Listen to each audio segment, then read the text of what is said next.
Hey there, it's D. It is 12:30 a.m. on Monday, February 26th, and I'm lying in bed, wide awake. How you doing? The wind's blowing and howling outside right now. And I have recorded this podcast episode about 6 times already, and I'm trying it again. And this time, I'm just gonna let it go. I do that. I seem to... Sometimes I want to pull in research and pull in things and then it starts to feel scripted, and then I don't get it right, or I just have some ideas but my brain won't keep it organized as I'm talking to you, and it doesn't come out right, and screw it. Okay, just screw it. So this episode, I went back, I just deleted all those and said, okay, this one is the keeper regardless. And that's what I've been wanting to do with this one, is not have these be formal, not have these be edited, not have to re-record. So I don't know why I got into that rhythm today, but I did. And I just thought, okay, cut this.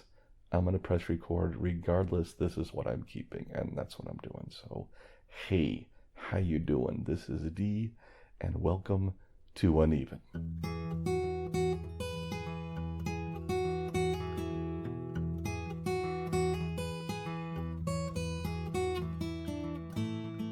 You know, the wind is tricky, and I want to talk about 2 things today. One is kicking off my new road trip, and 2 is the wind and stress and anxiety and mental health. And so that's what I'm doing. So let's start with the road trip, just so you know. This is the first in a new series of an Arizona road trip that I'm recording. My wife and I are leaving. Well, we were going to leave Tuesday, in 2 days, and then I moved it up to tomorrow afternoon, Monday afternoon, because we were supposed to get some snow in Tuesday. I thought we could leave a little early and miss the snow. But now the winds are so high tomorrow for the front range of Colorado, especially as we go head south, that it may not be a good time to drive either. It's just not fun driving on a highway when your car is constantly being blown off and the trucks are blowing into you. And I've had bad experience with weather on trips. And that's why this all seems a little bit like a broken record. For those of you who have listened to the podcast know I started out with a Florida road trip. And the Florida road trip ended with me trying to get home, trying to miss the weather in the middle, in the eastern half of the United States, because of that huge cold snap that just, took over that region. And I had to stay really south to try to avoid that. Took a few extra days to get home, and finally got home. And so now, as I'm getting ready to take another shorter road trip, guess what? The weather is again a factor. And I realize this, half of this is me. I get nervous about the weather. I love road trips. As many of you know who have listened to me, I love getting out there and traveling. But I have anxiety, some severe anxiety at times, and that affects. And so if I know I'm going to be facing some bad weather, I have to deal with that. And I have some history, and that may be why certain weather, including wind, is a factor. Real quick, about 30 years ago or so, I was driving back with my buddy JB. Yes, the same JB that I was on the last road trip with, in case you remember. We've been friends a long time. And we were coming out of Colorado, heading back home to Kansas City, when I was living in Kansas City at the time. And we hit some nasty weather near Limon, Colorado. Dark clouds coming in, and we didn't know what it was. This is pre-phones, pre-phone radar, pre-anything as far as having that type of coverage. And the weather got darker and darker, finally started getting hail, then bigger hail, and finally had to pull off the highway as we were being hammered with up to baseball-size hail, just destroying the car. It was like 100 people with hammers hitting the car nonstop, and we were just wondering if the windows were going to hold. Thankfully they did. But that was just nerve-wracking and gripping, and I don't know what the term for it was, but it was one of those moments that sticks with you. Eventually it cleared off enough that we drove a few more miles into Lyman, pulled off at Griffin's truck stop, and as we got out of the car and walked into the truck stop to see what was going on and to assess the situation, we saw an F5 tornado going through downtown Lyman, Colorado. So we rushed inside not knowing if it was heading our way. And as soon as we got inside, all the power went off. And we hunkered down with the people at Griffin's. And we were lucky. We were blessed that the tornado didn't hit us in that area. But it did destroy 90% or damage 90% of the businesses in Lyman, Colorado. We walked around the town later that day. And then I was working part-time. I volunteered as disaster relief in Red Cross out of Kansas City, so we helped with the shelter that night. As soon as we got my Celica back to Kansas City, the insurance company wrote a check for it, and it was trashed.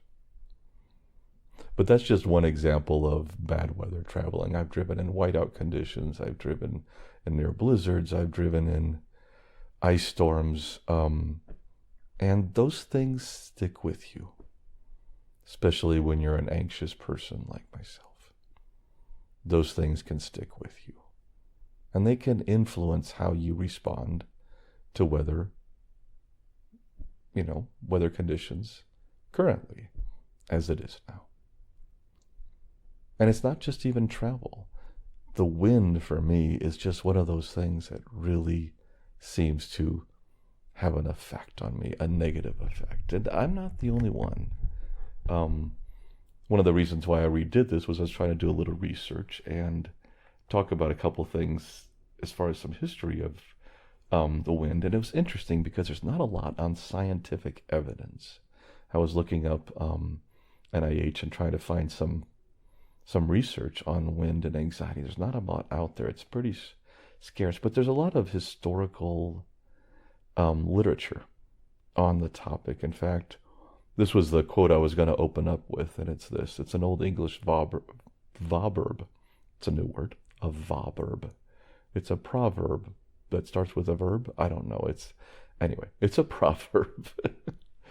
And it goes like this.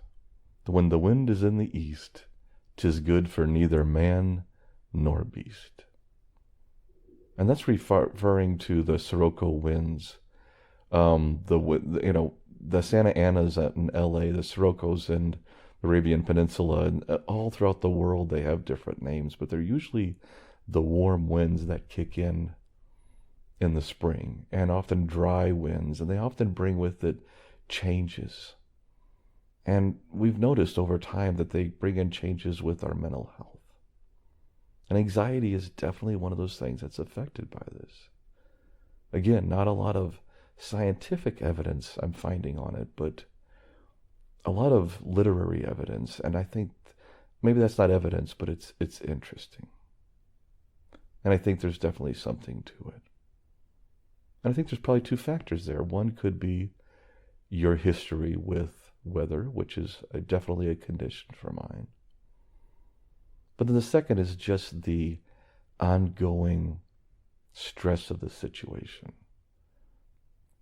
And part of that could be fear, like, is the roof going to stay on the house? Are the gutters going to be ripped off? I actually had to pull down my flag.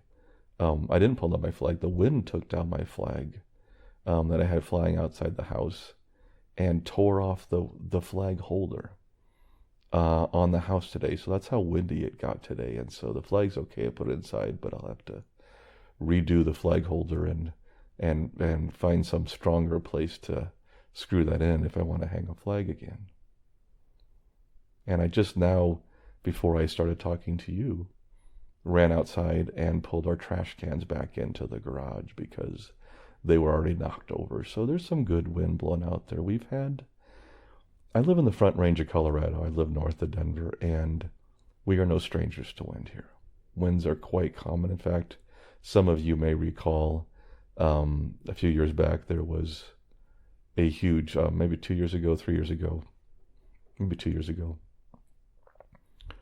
there was a huge wind that came out of Boulder, came across the Front Range around Boulder, and unfortunately a fire got started, and over 1,000 homes were destroyed by a prairie fire.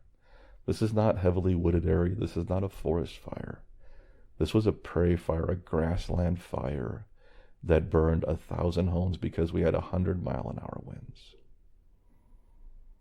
When you live near the mountains, this isn't always that uncommon. We've had 100-mile-an-hour winds before, and they're rare. I mean, they come maybe every 10 years or so, every 5 years or 10 years, but we do get a lot of wind around here, so you think you'd get used to it, you know? But then again, do you? Maybe it just wears on you.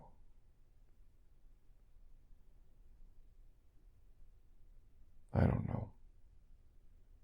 But right now, I am awake, and my insomnia has kicked in because the wind woke me up. I had to go out and bring in the trash cans. I got back in here and realized I'm up for a little while. So I'm going to try to go back to sleep in a little bit, but I thought I'd take this chance to kick off the road trip, tell you about what we're doing, and then also, talk a little bit about wind, anxiety, and mental health. We all have things in our lives that cause our anxieties, and everybody has different ones, but there are some that are universal.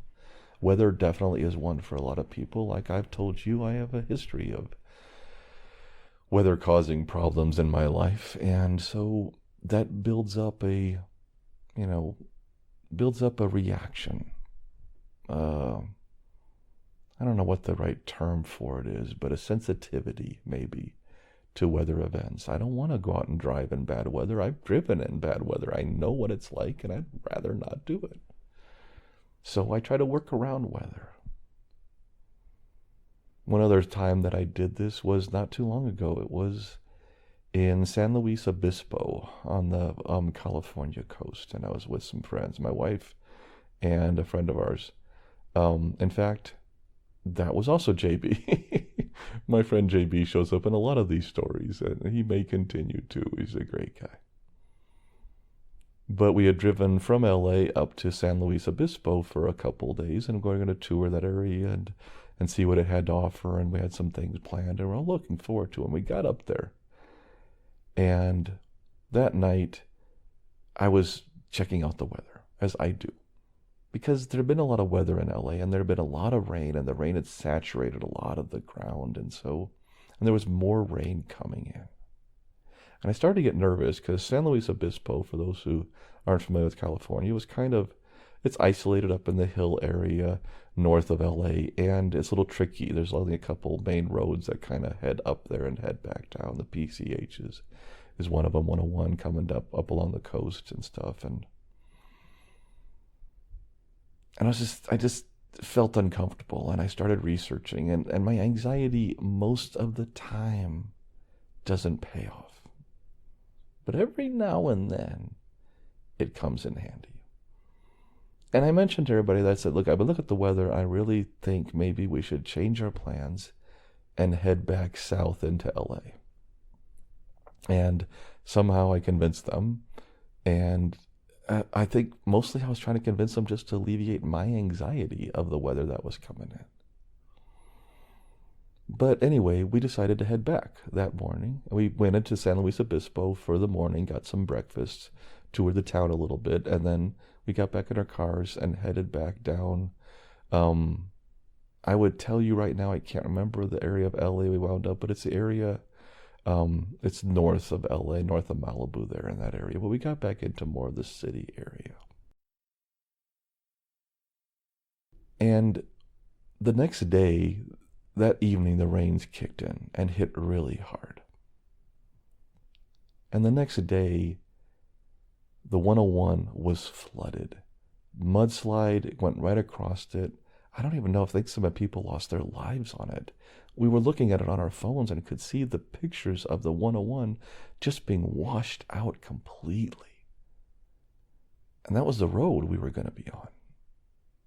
I'm not saying we would have been in that or lost our lives, or we would have been trapped up there, and it would have really made it a headache, and it was just a problem. And anyway, again, when weather maybe you should not travel with me. If my wife or my friends or anybody's listening to this, maybe, this is a good warning. Don't do road trips with D because they can be tricky. They'll get you in a tornado, in a mudslide, and flood, in a blizzard. You might just want to watch it. It does seem to be a common theme, though. And I run into that. But that's one of those times when you think your anxiety and you try to talk yourself out of your anxiety. You try to convince yourself that this anxiety is just, there's nothing to it. And so you try to let it go, because we do that so much with our anxiety. And our anxiety is ridiculous so often. And we ruminate and we have looping thoughts and we have all this stuff going on. And sometimes we just want to let go of that anxiety because it is extreme and it is usually irrational. And then there's that time when it's not irrational. And then you feel justified for having the anxiety, which is really worse, because now, even though JB and my wife both said that, hey, we're glad that I had that thought and that, and that we cleared that area before that came through, it also justified my fear. And so it may not have helped my future anxiety as I am now lying in bed here. Oh, don't know if you can hear any of that, but I just heard something else bang outside, and things are blowing out there. I went out and pulled the trash cans into the garage. I don't know if I already mentioned that. I've recorded this a few times and it just wasn't working, like I said. And so I don't know what I already said. So if I repeat something, I apologize. But I pulled those in because ours were already knocked over, our trash can, tomorrow's trash day. And so I had to get those into the garage. And I just hear a lot of noises outside, and the wind is howling, and it just kind of sucks the calm. I think that's what it is with the wind. The wind sucks the calm out of the room. It sucks it out of the house. It sucks it out of my bones.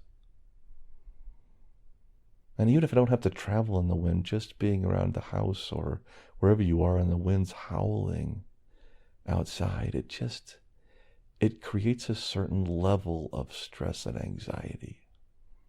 It sets you into that moderate level of fight or flight. You're on edge. You're waiting for the roof to come off and fly away or something, or, something to smash against the house. And you're waiting for that next thing to happen, especially when it's really strong and you could just hear it in every room. Now, I know I'm safe here. This house is built for Colorado winds. It's going to be fine. It's been through far worse winds than this before. Well, definitely worse winds. But the stress still comes with it. It still sucks out that peace, that calm that you may have found, in a fleeting moment. As most of us with chronic anxiety do, that fleeting moment of calm you may have found that, disappears the next day. And dog seems to sense it too. And my dog, he's actually out cold, so maybe he's not one influenced by the wind. He's, we've only had him for 6 months, so we're still kind of figuring out who he is. But I've known dogs who just really get stressed with the wind. Maybe it's their hearing, that they can hear things we can't hear. I don't know.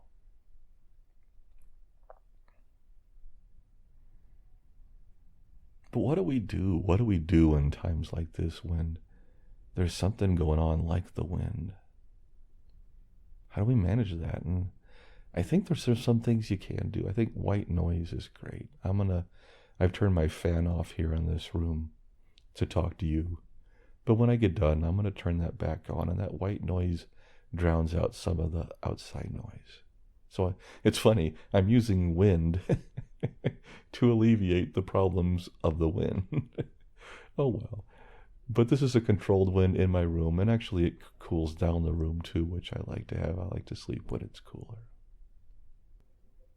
I think earplugs are good. I think you can find ways of distracting yourself. I think, watching a movie or reading a book or something to pull your mind away from it. Anything to kind of, to reduce the effects of the wind on your mind, to get you thinking about something else, can be beneficial. I'm really hoping I can get back to sleep. I don't know if I can, but I'm hoping, especially if we are going to drive tomorrow. It would be good to have a good night's sleep. But most of it is mental, and we know that this game is mental. And you're trying to find a way to process what's going on outside enough that you can then let that go. And you can realize, I'm safe. This is fine. It's annoying as hell out there, and I wouldn't want to be outside. And I feel for anybody who doesn't have a home and isn't with shelter right now. And the animals that are trapped out in this, I feel for them too. And I'm grateful for having my home and having a warm place to sleep tonight.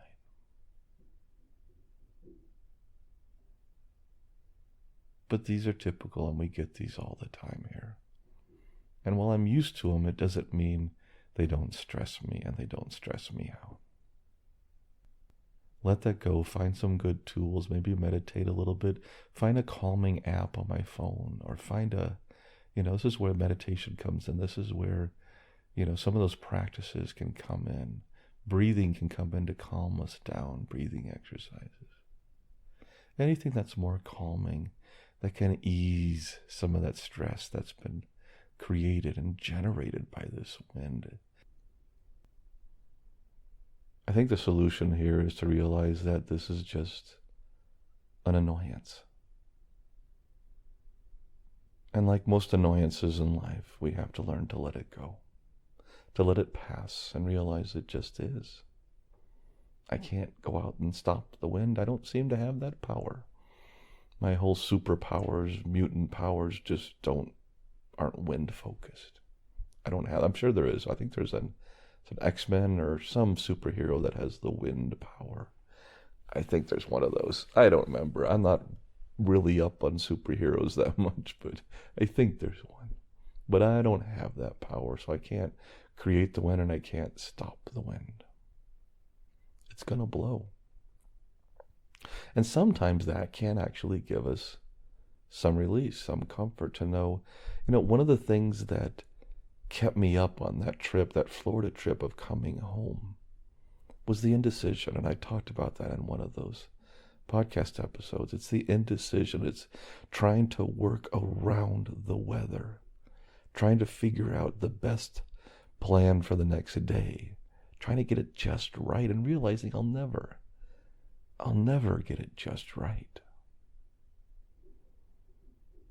And that goes with this morning too, when figuring out, do I leave tomorrow and deal with the high winds driving southern as I go down towards Pueblo and Trinidad and Raton, New Mexico? Or do I wait and deal with the snow on Tuesday morning? Light snow probably, and deal with that instead. I don't know if there's a simple answer. But that indecision is often what keeps me up as much as just the wind. But there's nothing we can do to stop it, except put some tools in place to bring down our level of stress as much as we can. Accept that this is happening and that this too shall pass. That's one of my favorite sayings that I've learned through some of the Buddhist research that I did when I was coming off of benzodiazepines. This too shall pass. It's letting go of things and realizing just about everything in life is temporary. Heck, even life itself is temporary. This too shall pass. This wind tonight, this indecision I deal with, this insomnia, will pass. And I'll have a good day later. We've had some beautiful weather here. It's just, now it's not. I've been sleeping pretty good lately. It's just tonight, I'm not. This too shall pass. Hey, this is Dee. Sorry for this brief interruption. I do need to remind everyone that this podcast is for informational purposes only and should never be considered medical, psychological, or professional health advice of any kind. If you or someone you know is dealing with significant mental health issues, please seek professional help. Resources can be found in our show notes and on our website at unevenpodcast.com. And now, back to the podcast.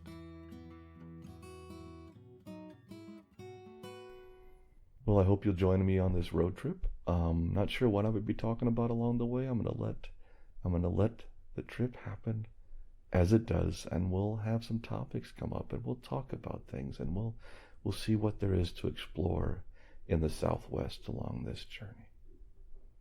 I hope you'll join me for a little while. And now I am going to turn off the recorder, turn back on my fan, maybe throw in some earplugs, watch a little video or read a little bit of a book or something, and try to get me back to sleep. I hope this podcast episode finds you well, and take care of yourself.